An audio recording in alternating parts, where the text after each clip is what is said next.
Hi guys, how's it going? It's Ideas of Ice and Fire.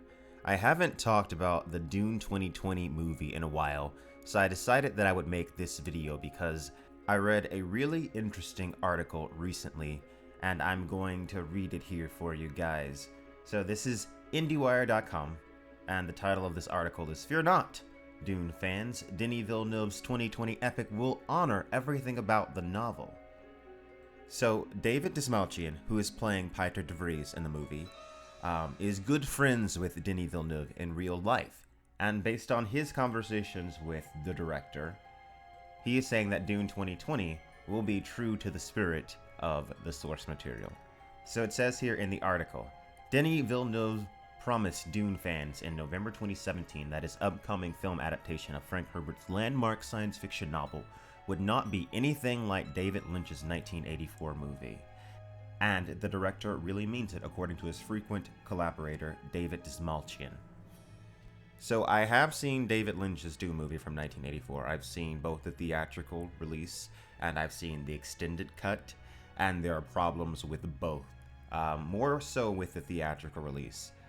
I would say that about the first hour of the movie is pretty decent, but after Jessica and Paul go into the desert is where I would say the movie really goes downhill. It gets very rushed. And I would also say that the Baron was also poorly adapted in this film. He wasn't the cunning, maniacal genius that he is in the book.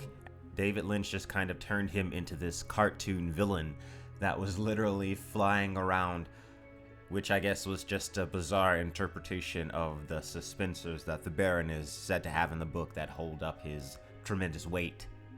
But beyond that, there are just a lot of problems with pacing and then just it not being faithful to the book. They changed what the Weirding Way was, and then there's that scene at the end, of course, where it starts to rain. And I also think the 1984 movie just kind of misunderstood basic things, like the Bene Gesserit powers in general. They're not psychics like in the movie. Like, for some reason, Jessica can sense when Duke Leto is in peril, and for some reason, the Reverend Mother can read the mind of the Guild Navigator. That's not in the books at all. And there's a lot of other things that are wrong with the movie. Some of the technology wasn't there, so it doesn't look the best, some of those green screens. So yeah, the movie is long overdue for a reboot. But the good news from what we're seeing here, this is not a remake of David Lynch's Dune. This is a reinterpretation of the original Dune book that is going to be extremely faithful to the source material. Now let's read on in the article. Dune reunites the actor for the third time with Villeneuve after Prisoners, great movie, and Blade Runner 2049, and stars Dastmalchian as Pieter de Vries, the sadistic follower of the villainous Baron Vladimir Harkonnen, who is played by Stellan Skarsgård. Dastmalchian recently told CinemaBlend that Dune fans should expect an incredibly faithful adaptation of the novel. And he says here, I can't really discuss much about the script or the plot itself, but I can just tell you that the old phrase true to the spirit or honoring the spirit of applies. Dastmalchian said, quite honestly, I haven't even seen the most recent version of the script. But in the way Denis talked about the film, and what I've seen, it's absolutely true and in honor of everything that Frank put into the novel. Denis is just so fearless, man.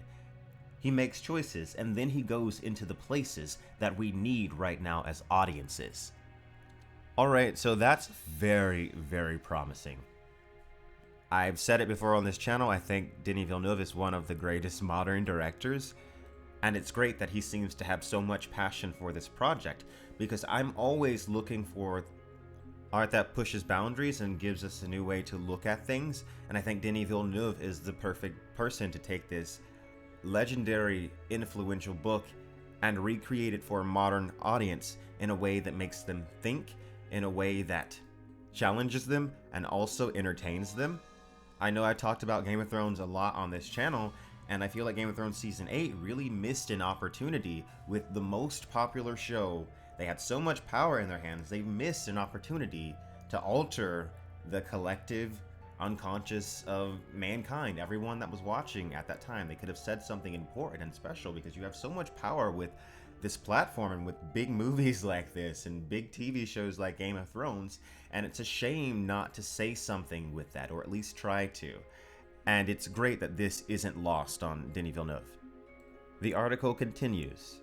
Villeneuve's insistence on using the source material as his guiding light and not Lynch's movie is one of the reasons Dastmalchian decided a rewatch of the film was not needed after being cast. The actor promised that the level of maturity and complexity in Herbert's writing would be reflected in Villeneuve's adaptation.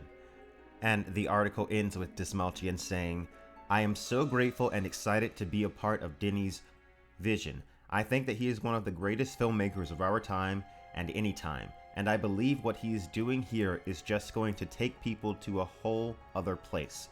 When you think about Arrival and Blade Runner 2049, those are two science fiction films that he's crafted.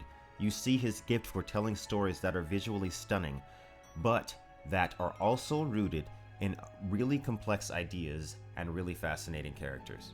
And this is just another reason why Denis Villeneuve could not be more perfect for this role, because Dune is full of so many complex, amazing concepts and ideas that are just waiting for the right person to adapt them.